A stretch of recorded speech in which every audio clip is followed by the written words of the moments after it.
Halifax has been home to African Nova Scotians since the 1600s. There are reminders of their contributions in many corners of the city. From the Maroon Gate at Citadel Hill, named after Jamaican Maroons who fortified the defenses of the Third Citadel, to Government House, which the Maroons helped to build, to the gravesite of Viola Desmond, who challenged racial segregation. Many blacks arriving between 1749 and 1782 were slaves of English or American settlers.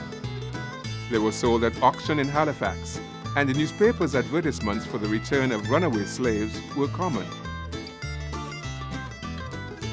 In 1759, when Nova Scotia's governor offered New Englanders large tracts of free land, 6,000 planters relocated to the Annapolis Valley and elsewhere, bringing hundreds of slaves with them.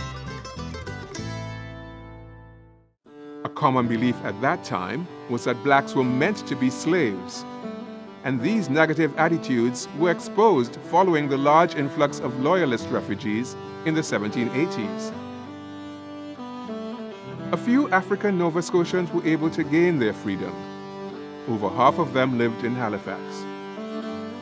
When Jamaican Maroons arrived in 1791, some were settled on the land and farms left vacant in Preston after black loyalists emigrated. The Preston Maroons found the winters too cold and did not want to farm, so instead they worked on the roads and for local farmers and merchants. The women and children supplied the Halifax market with fruits, produce, and homemade items. After the War of 1812, more black refugees sought freedom in Nova Scotia, and many settled in Hammond's Plains and Preston. And by the 1840s, many of those residents had moved to Africville, located on the south shore of the Bedford Basin.